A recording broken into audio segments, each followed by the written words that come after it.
The Story of Civilization, Volume 1, Our Oriental Heritage, Part 2, by Will Durant. Continued, Cassette 11, Side 1.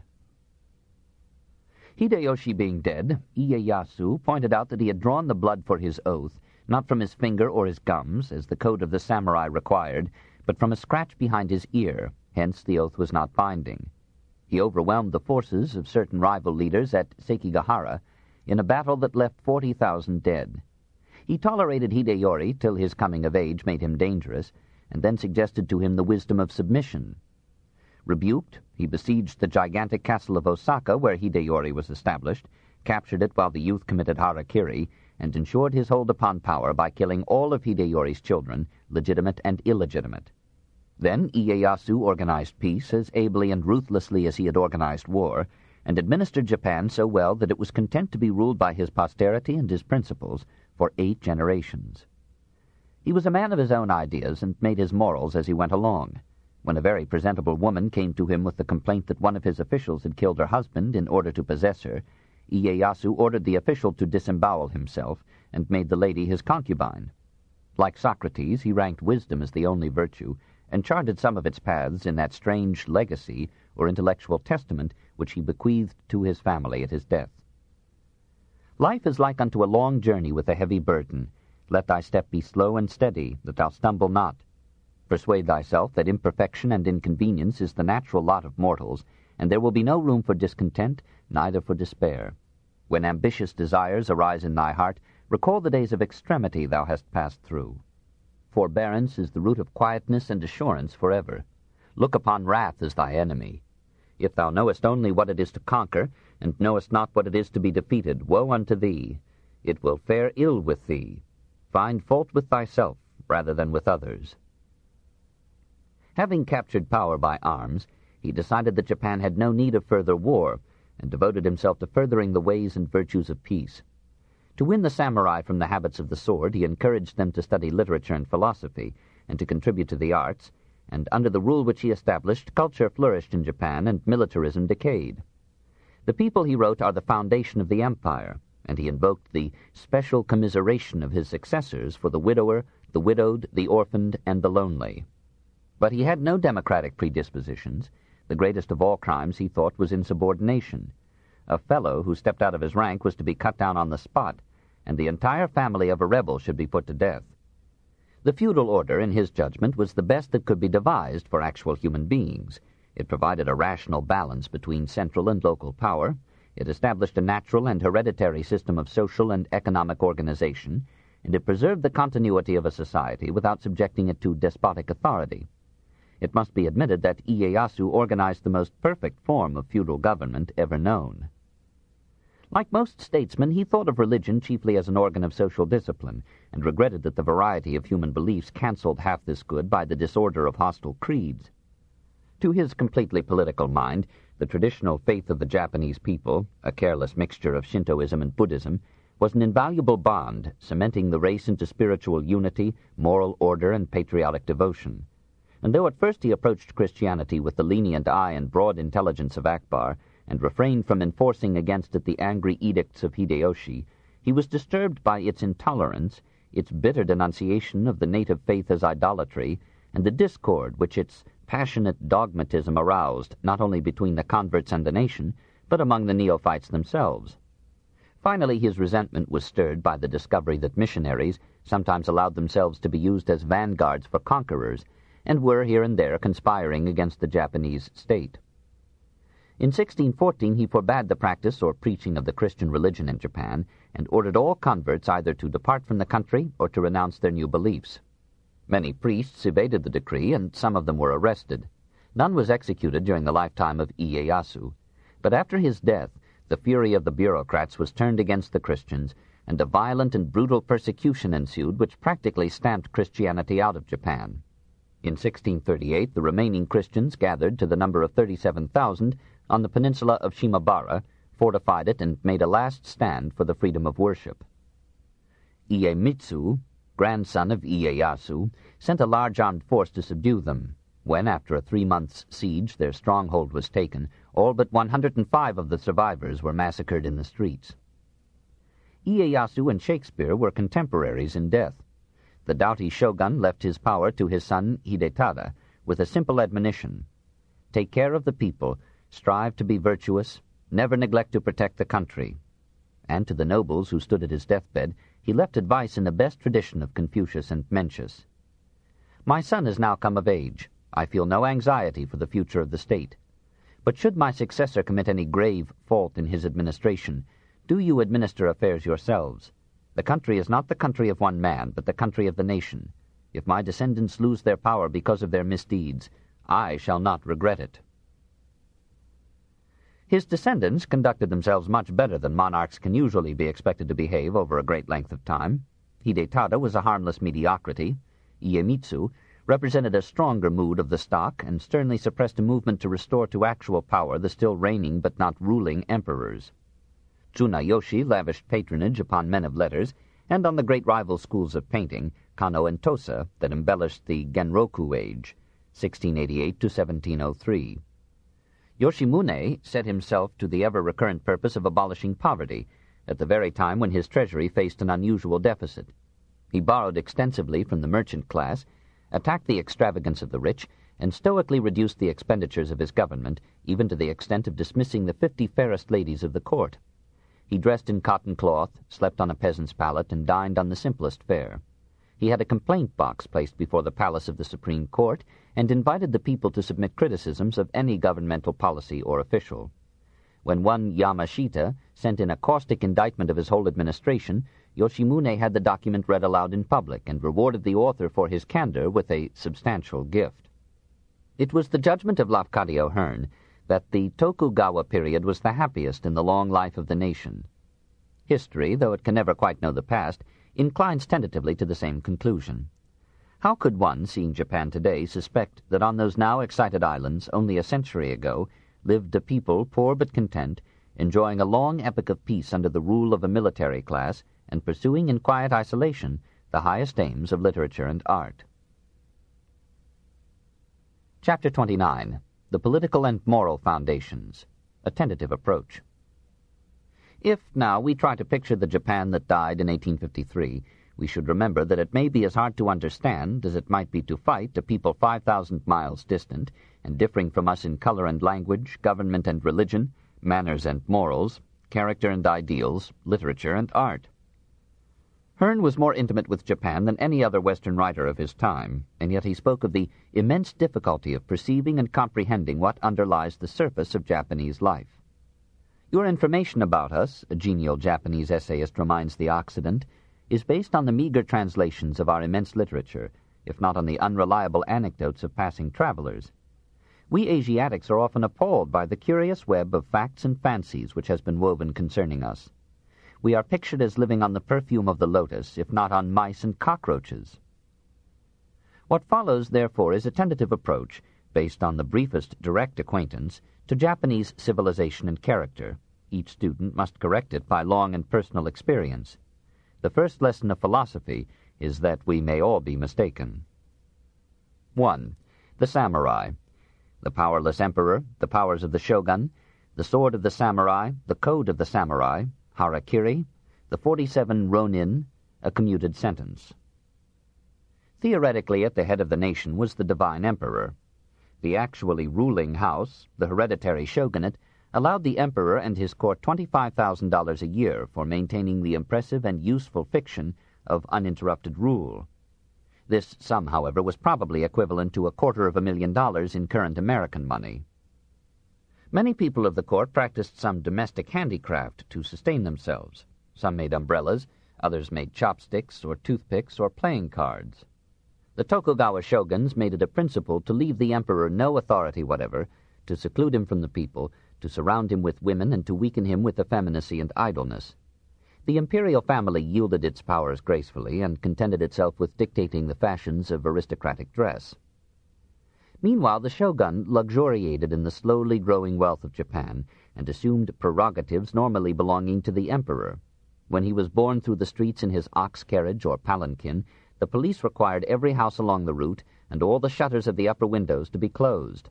All fires were to be extinguished, all dogs and cats were to be locked up, and the people themselves were to kneel by the roadside with their heads upon their hands and their hands upon the ground. The shogun had a large personal retinue, including 4 jesters and 8 cultured ladies dedicated to entertain him without reserve. He was advised by a cabinet of 12 members, a great senior, 5 seniors or ministers, and 6 sub-elders, who formed a junior council. As in China, a board of censors supervised all administrative offices and kept watch upon the feudal lords. These lords, or daimyo, great name, formally acknowledged allegiance only to the emperor. Some of them, like the Shimadzu family that ruled Satsuma, successfully limited the shogun's authority and finally overthrew it. Below the lords were the baronets, and below these the squires, and serving the lords were 1 million or more samurai, sword-bearing guardsmen. The basic principle of Japanese feudal society was that every gentleman was a soldier and every soldier a gentleman. Here lay the sharpest difference between Japan and that Pacific China, which thought that every gentleman should be a scholar rather than a warrior. Though they loved and partly formed themselves on such swashbuckling novels as the Chinese Romance of the Three Kingdoms, the samurai scorned mere learning and called the literary savant a book-smelling sot. They had many privileges. They were exempt from taxation, received a regular stipend of rice from the baron whom they served, and performed no labor except occasionally to die for their country. They looked down upon love as a graceful game and preferred Greek friendship. They made a business of gambling and brawling and kept their swords in condition by paying the executioner to let them cut off condemned heads. His sword, in Ieyasu's famous phrase, was the soul of the samurai, and found remarkably frequent expression despite prolonged national peace. He had the right, according to Ieyasu, to cut down at once any member of the lower classes who offended him, and when his steel was new and he wished to make a trial of it, he was as likely to try it on a beggar as on a dog. A famous swordsman having obtained a new sword, says Longford, took up his place by the Nihonbashi, the central bridge of Yedo, to await a chance of testing it. By and by a fat peasant came along, merrily drunk, and the swordsman dealt him the nashiwari, pear-splitter, so effectively that he cut him right through from the top of his head down to the fork. The peasant continued on his way, not knowing that anything had happened to him, till he stumbled against a coolie and fell in 2 neatly severed pieces. Of such trivial consequence is the difference, so troublesome to philosophers, between the one and the many. The samurai had other graces than this jolly dispatch with which they transformed time into eternity. They accepted a stern code of honor, Bushido, or the way of the knight, whose central theory was its definition of virtue. The power of deciding upon a certain course of conduct in accordance with reason, without wavering, to die when it is right to die, to strike when it is right to strike. They were tried by their own code, but it was more severe than the common law. They despised all material enterprise and gain, and refused to lend, borrow, or count money. They seldom broke a promise, and they risked their lives readily for anyone who appealed to them for just aid.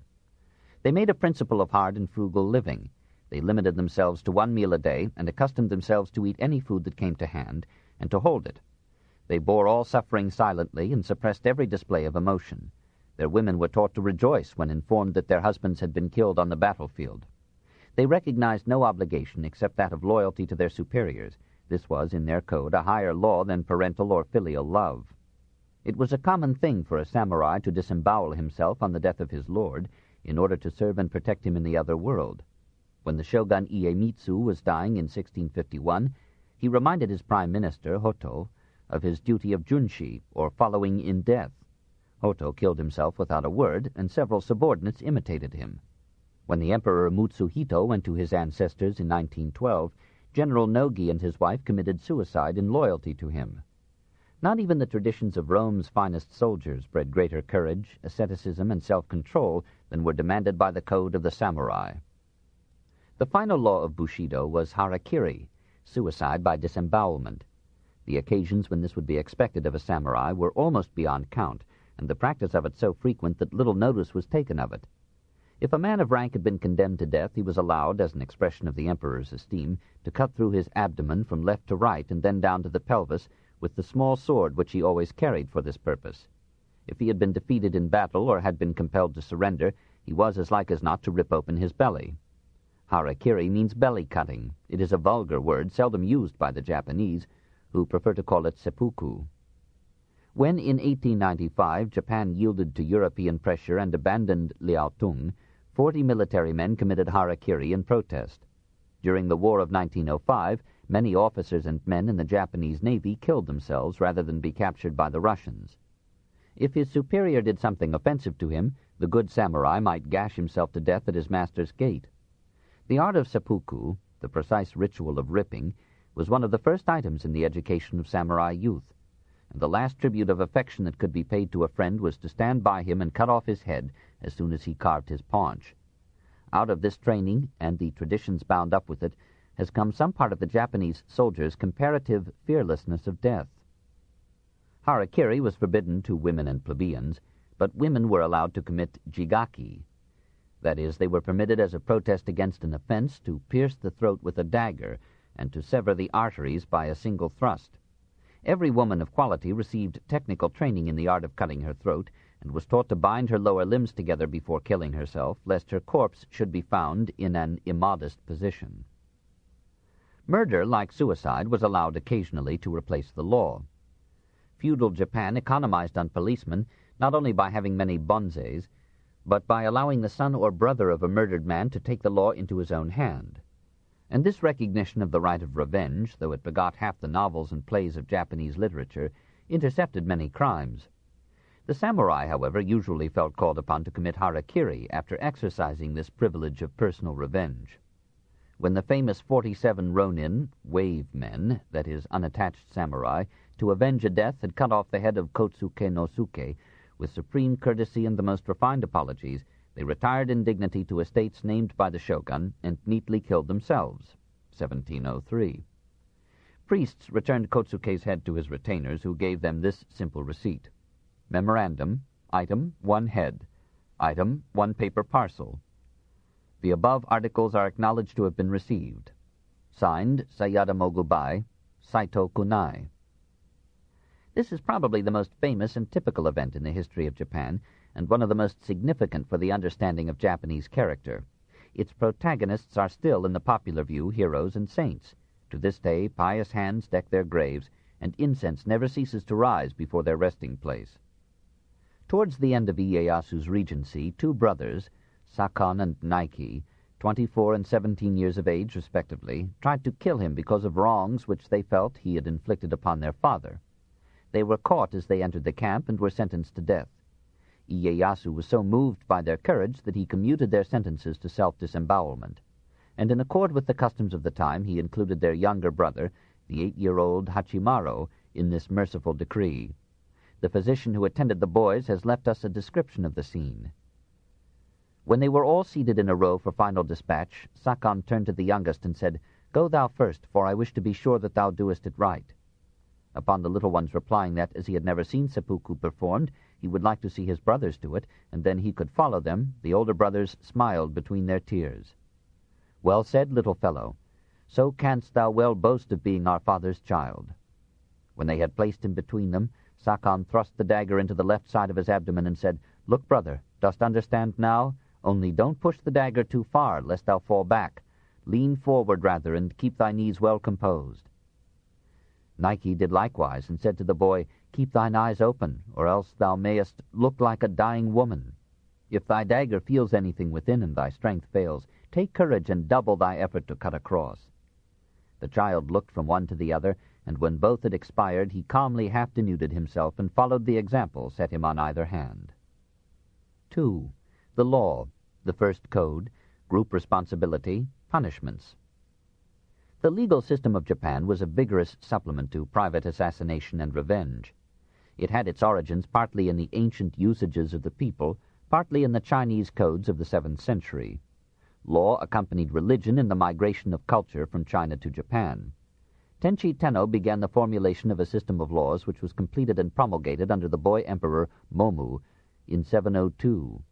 In the feudal epoch, this and other codes of the imperial age fell into disuse, and each fief legislated independently. The samurai recognized no law beyond the will and decrees of his daimyo. Until 1721, it was the custom of Japan to hold the entire family responsible for the good behavior of each member, and in most localities to charge each family in a group of 5 with responsibility for all. The grown sons of an adult who had been condemned to be crucified or burned were executed with him, and his younger sons, on coming of age, were banished. Ordeal was used in medieval trials, and torture remained popular in its milder forms till modern times. The Japanese used the rack on some Christians in vengeful imitation of the Inquisition, but more often their subtle minds were content to bind a man with ropes into a constrained position that became more agonizing with every minute. Whippings for trifling offenses were frequent, and death could be earned by anyone of a great variety of crimes. The Emperor Shomu, 724 to 756, abolished capital punishment and made compassion the rule of government, but crime increased after his death, and the Emperor Konin, 770 to 781, not only restored the death penalty, but decreed that thieves should be publicly scourged until they died. Capital punishment also took the form of strangling, beheading, crucifixion, quartering, burning, or boiling in oil. Ieyasu put an end to the old custom of pulling a condemned man in two between oxen, or binding him to a public post and inviting each passer-by to take a turn in cutting through him from shoulder to crotch with a saw. Ieyasu laid it down that the frequent resort to severe punishments proved not the criminality of the people so much as the corruption and incompetence of the officials. Yoshimune was disgusted to find that the prisons of his time had no sanitary arrangements, and that among the prisoners were several whose trials, though begun 16 years back, were still unfinished, so that the accusations against them were forgotten and the witnesses were dead. This practice was forbidden in 1699. This most enlightened of the shoguns reformed the prisons, improved and accelerated judicial procedure, abolished family responsibility, and labored sedulously for years to formulate the first unified code of Japanese feudal law, 1721. 3. The toilers, castes, an experiment in the nationalization of land, state fixing of wages, a famine, handicrafts, artisans, and guilds. In the imperial age, society had been divided into 8 sei, or castes. In the feudal epoch, these were softened into 4 classes: samurai, artisans, peasants, and merchants, the last being also, in social ranking, least. Beneath these classes was a large body of slaves, numbering some 5% of the population, and composed of criminals, war captives, or children seized and sold by kidnappers, or children sold into slavery by their parents. Lower even than these slaves was a caste of pariahs known as eta, considered despicable and unclean by Buddhist Japan because they acted as butchers, tanners, and scavengers. The great bulk of the population, which numbered in Yoshimune's days some 30 millions, was composed of peasant proprietors, intensively cultivating that 1/8 of Japan's mountainous soil which lends itself to tillage. In the Nara period, the state nationalized the land and rented it to the peasant for 6 years, or at most till death. But the government discovered that men did not care to improve or properly care for land that might in a short time be assigned to others, and the experiment ended in a restoration of private ownership, with state provision of funds in the spring to finance the planting and reaping of the crops. Despite this aid, the life of the peasant was not one of degenerative ease. His farm was a tiny tract, for even in feudal days 1 square mile had to support 2,000 men. He had to contribute annually to the state 30 days of forced labor, during which death by a spear thrust might be the penalty of a moment's idleness. The government took from him, in taxes and levies of many kinds, 6% of his product in the 7th century, 72% in the 12th, and 40% in the 19th. His tools were of the simplest sort. His clothing was poor and slight in the winter, and usually nothing at all in the summer. His furniture was a rice pot, a few bowls, and some chopsticks. His home was a hut so flimsy that half a week sufficed to build it. Every now and then earthquakes leveled his cottage, or famine emptied his frame. If he worked for another man, his wages, like all wages in Tokugawa Japan, were fixed by the government, but this did not prevent them from being cruelly low. In one of the most famous works of Japanese literature, Kamo Chomei's Hojoki, the author describes, as crowded into the 8 years between 1177 and 1185, an earthquake, a famine, and a fire that almost destroyed Kyoto. His eyewitness account of the famine of 1181 is one of the classic examples of Japanese prose. In all the provinces, people left their lands and sought other parts, or, forgetting their homes, went to live among the hills. All kinds of prayers were begun, and even religious practices which were unusual in ordinary times were revived, but to no purpose whatever. The inhabitants of the capital offered to sacrifice their valuables of all kinds, one after another, for food, but nobody cared to look at them. Beggars swarmed by the roadsides, and our ears were filled with the sound of their lamentations.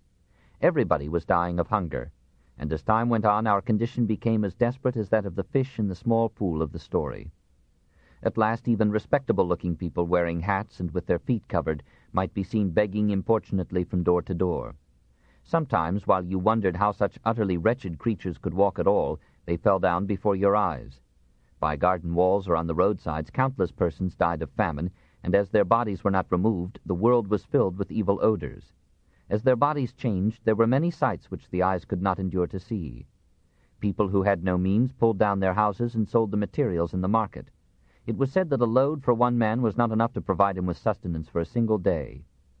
It was strange to see among this firewood pieces adorned in places with vermilion or silver or gold leaf.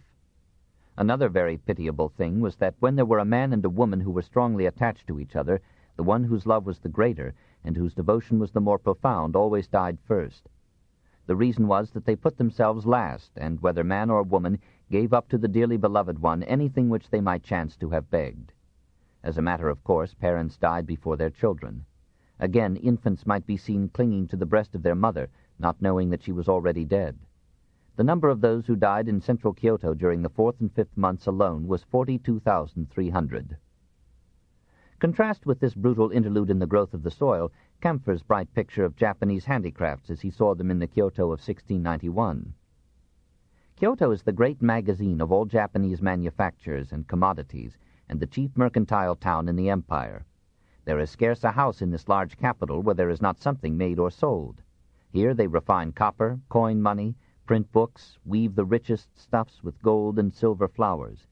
The best and scarcest dyes, the most artful carvings, all sorts of musical instruments, pictures, japanned cabinets, all sorts of things wrought in gold and other metals, particularly in steel, as the best-tempered blades and other arms, are made here in the utmost perfection, as are also the richest dresses, and after the best fashion. All sorts of toys, puppets moving their heads of themselves, and numberless other things too numerous to be mentioned here. In short, there is nothing that can be thought of but what may be found at Kyoto, and nothing, though ever so neatly wrought, can be imported from abroad but what some artist or other in this capital will undertake to imitate. There are but few houses in all the chief streets where there is not something to be sold, and for my part I could not help admiring whence they can have customers enough for such an immense quantity of goods. All the arts and industries of China had long since been imported into Japan, and as today Japan begins to excel her Western instructors in economy and efficiency of mechanical production, so during the Tokugawa shogunate her handicraftsmen began to rival, and sometimes to excel, the Chinese and Koreans from whom they had learned their art. Most of the work in the manner of medieval Europe was done in the home by families who passed down their occupation and their skill from father to son, and often took the name of their craft. And again, as in our Middle Ages, great guilds were formed, not so much of simple workers as of masters who mercilessly exploited the artisans and zealously restricted the admission of new members to the guilds. One of the most powerful of the guilds was that of the money changers, who accepted deposits, issued vouchers and promissory notes, made loans to commerce, industry, and government, and by 1636 performed all the major functions of finance. Rich merchants and financiers rose to prominence in the cities and began to look with jealous eye upon the exclusive political power of a feudal aristocracy that angered them by scorning the pursuit of gold. Slowly, throughout the Tokugawa era, the mercantile wealth of the nation grew, until at last it was ready to cooperate with American gifts and European guns in bursting the shell of the old Japan. 4. The people. Stature, cosmetics, costume, diet, etiquette, sake, the tea ceremony, the flower ceremony, love of nature, gardens, homes.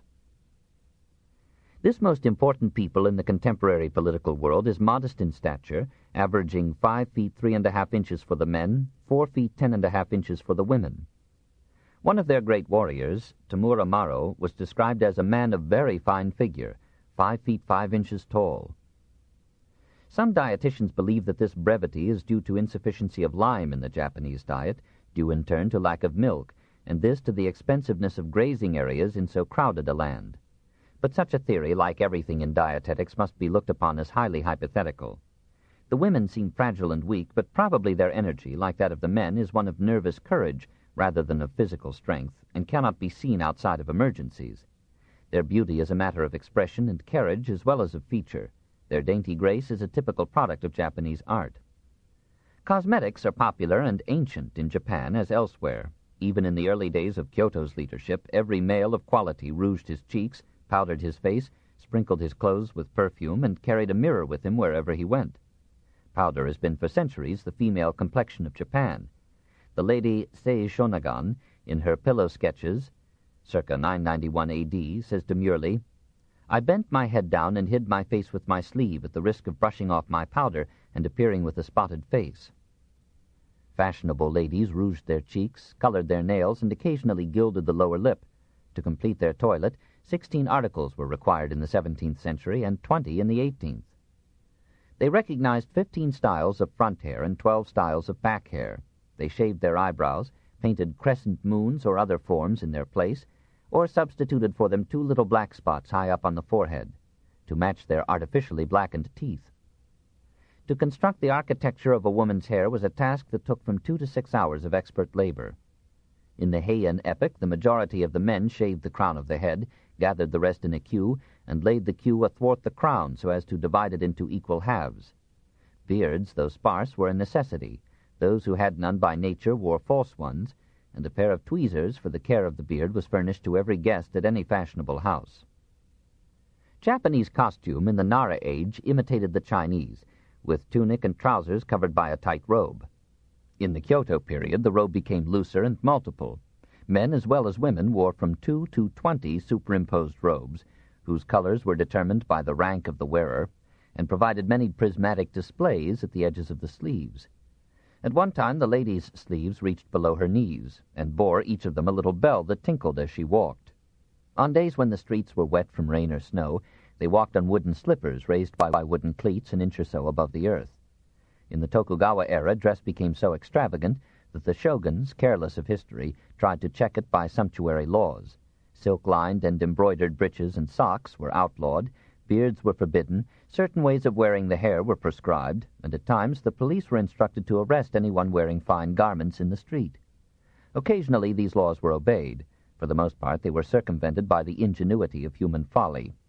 In time, the rage for plural robes abated, and the Japanese became one of the most simply, modestly, and tastefully dressed of peoples. Nor did they yield to any other nation in habits of cleanliness. Among those who could afford it, clothes were changed 3 times a day, and poor as well as rich bathed the body daily. In the villages, the people bathed in tubs outside their doors in summer, while gossiping industriously with their neighbors. Hot baths at 110 degrees Fahrenheit were used as a method of keeping warm in winter. Diet was simple and wholesome until luxury came. The early Chinese descriptions of the Japanese noted that they are a long-lived race, and persons who have reached 100 years are very common. The staple food of the people was rice, to which were added fish, vegetables, seaweed, fruit, and meat according to income. Meat was a rare dish except among the aristocracy and the soldiery. On a regimen of rice, a little fish, and no meat, the coolie developed good lungs and tough muscles, and could run from 50 to 80 miles in 24 hours without distress. When he added meat, he lost this capacity. On the other hand, those Japanese who have adopted a non-physical life while continuing to eat large quantities of rice are succumbing to digestive disorders. The emperors of the Kyoto period made pious efforts to enforce Buddhist dietary laws by forbidding the slaughter or eating of animals. But when the people found that the priests themselves clandestinely violated these laws, they took to meat as a delicacy and used it to excess whenever their means permitted. To the Japanese, as to the Chinese and the French, fine cooking was an essential grace of civilization. Its practitioners, like artists and philosophers, divided into warring schools and fought one another with recipes. Table manners became at least as important as religion. Elaborate enactments prescribed the order and quantity of bites and the posture of the body at each stage of the meal. Ladies were forbidden to make a sound while eating or drinking, but men were expected to indicate their appreciation of a host's generosity by a little grateful belching. The diners sat on 1 or 2 heels on mats, at a table raised but a few inches above the floor, or the food might be laid upon the mat without any table at all. Usually the meal was begun with a hot drink of rice wine, for had not the poet Tahito declared, far back in the 7th century, that sake was the one solution for all the problems of life? That which the 7 sages sought those men of olden times, was sake beyond all doubt. Instead of holding forth wisely with grave mien, how much better to drink sake, to get drunk, and to shout aloud. Since it is true that death comes at last for all, let us be joyful while we are alive. Even the jewel that sparkles in the night is less to us than the uplifting of the heart which comes by drinking sake. More sacred than sake to the aristocracy was tea. This gracious remedy for the tastelessness of boiled water was introduced from China into Japan, unsuccessfully in 805, successfully in 1191. At first the people shunned the leaf as a poison and would have nothing to do with it. But when a few cups of the outlandish beverage quickly cleared the head of a shogun who had drunk too much sake the night before, the Japanese recognized the utility of tea. Its costliness added to its charm. Tiny jars of it were given as precious gifts, even to reward warriors for mighty deeds of valor, and the fortunate possessors gathered their friends about them to share the royal drink. The Japanese made a graceful and complex ceremony out of tea drinking, and Rikyu established for it 6 inviolable rules that raised it to a cult. The signal bidding the guests to enter the tea pavilion, said Rikyu, must be given by wooden clappers. The ablution bowl must be kept constantly filled with pure water. Any guest conscious of inadequacy or inelegance in the furniture or the surroundings must leave at once, and as quietly as possible. No trivial gossip was to be indulged in, but only matters of noble and serious import were to be discussed. No word of deceit or flattery should pass any lip, and the affair should not last beyond 4 hours. No teapot was used at such cha-no-yu, hot water for tea, reunions. Powdered tea was placed in a cup of choice design, hot water was added, and the cup was passed from guest to guest, each wiping its rim carefully with a napkin. When the last drinker had consumed the last drop, the cup was passed around again, to be critically examined as a work of ceramic art. In this way the tea ceremony stimulated the potters to produce ever lovelier cups and bowls, and helped to form the manners of the Japanese into tranquility, courtesy, and charm.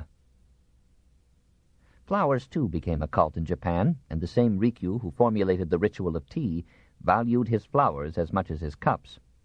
When he heard that Hideyoshi was coming to see his famous collection of chrysanthemums, Rikyu destroyed all the blossoms in his garden but one, so that this might shine unrivaled before the terrible shogun. The art of flower arrangement grew step by step with teaism in the 15th and 16th centuries, and became in the 17th an independent devotion. Flower masters arose who taught men and women how flowers should be grown in the garden and placed in the home. It was not enough, they said, to admire the blossoms, but one must learn to see as much loveliness in the leaf, the bough, or the stalk as in the flower, as much beauty in one flower as in 1,000, and one must arrange them with a view not merely to color, but to grouping and line. Tea, flowers, poetry, and the dance became requisites of womanhood among the aristocracy of Japan. Flowers are the religion of the Japanese. They worship them with sacrificial fervor and national accord. They watch for the blossoms appropriate to each season, and when, for a week or two in April, the cherry tree blooms, all Japan seems to leave its work to gaze at it, or even to make pilgrimages to places where the miracle is most abundant and complete. Similar pilgrimages are made to see the maple leaves turning in the fall. The cherry tree is cultivated not for any fruit, but for its blossom, the emblem of the faithful warrior ready to die for his country at the moment of his fullest life. Criminals en route to execution will sometimes ask for a flower. The Lady Chiyo, in a famous poem, tells of a girl who came to draw water from a well, but finding bucket and rope entwined with convolvuli, went elsewhere for water rather than break the tendrils. The heart of man, says Tsurayuki, can never be understood, but in my native village the flowers give forth their perfume as before. These simple lines are among the greatest of Japanese poems, for they express in perfect and irreducible form a profound characteristic of a race, and one of the rare conclusions of philosophy. Never has another people shown such love of nature as one finds in Japan. Nowhere else have men and women accepted so completely all natural moods of earth, sky, and sea. Nowhere else have men so carefully cultivated gardens, or nourished plants in their growth, or tended them in the home. Japan did not have to wait for a Rousseau or a Wordsworth to tell it that mountains were sublime or that lakes might be beautiful. There is hardly a dwelling in Japan without a vase of flowers in it, and hardly a poem in Japanese literature without a landscape in its lines. As Oscar Wilde thought that England should not fight France because the French wrote perfect prose, so America might seek peace to the end with a nation that thirsts for beauty almost as passionately as it hungers for power. The art of gardening was imported from China, along with Buddhism and tea, but here again the Japanese transformed creatively what they had absorbed through imitation. They found an aesthetic value in asymmetry, a new charm in the surprises of unhackneyed forms.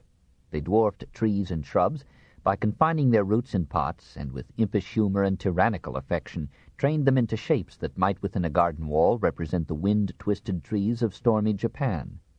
They searched the craters of their volcanoes and the most precipitous shores of their seas to find rocks fused into metal by hidden fires, or molded by patient breakers into quaint and gnarled forms. They dug little lakes, channeled roving rivulets, and crossed them with bridges that seemed to spring from the natural growth of the woods.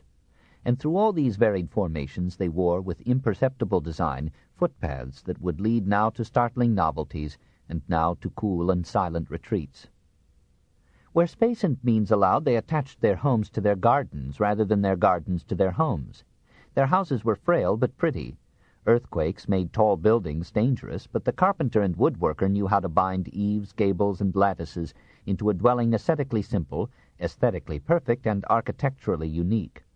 Here were no curtains, sofas, beds, tables, or chairs, no obtrusive display of the dweller's wealth and luxury, no museum of pictures, statuary, or bric-a-brac, but in some alcove a blossoming branch, on the wall a silk or paper painting or specimen of calligraphy, on the matted floor a cushion fronted by a lectern and flanked by a bookcase on one side and an armrest on the other, and hidden in a cupboard mattresses and coverings to be spread on the floor when the time should come to sleep.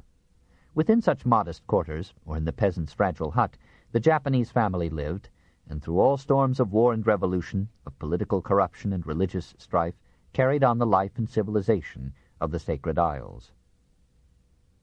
5. The family. The paternal autocrat, the status of woman, children, sexual morality, the geisha, love. For the real source of social order, in the Orient even more than in the West, was the family, and the omnipotence of the father, in Japan as throughout the East, expressed not a backward condition of society, but a preference for familial rather than political government. The individual was less important in the East than in the Occident because the state was weaker and required a strongly organized and disciplined family to take the place of a far-reaching and pervasive central authority. Freedom was conceived in terms of the family rather than of the individual, for, the family being the economic unit of production as well as the social unit of order, success or failure, survival or death came not to the separate person but to the family. The power of the father was tyrannical, but it had the painless grace of seeming natural, necessary, and human. He could dismiss a son-in-law or a daughter-in-law from the patriarchal household while keeping the grandchildren with him. He could kill a child convicted of unchastity or a serious crime. He could sell his children into slavery or prostitution. And he could divorce his wife with a word. If he was a simple commoner, he was expected to be monogamous, but if he belonged to the higher classes, he was entitled to keep concubines, and no notice was to be taken of his occasional infidelities. When Christianity entered Japan, native writers complained that it disturbed the peace of families by insinuating that concubinage and adultery were sins. As in China, the position of woman was higher in the earlier than in the later stages of the civilization. This book is continued at this point on the other side of this cassette. Please reverse or turn the cassette over now.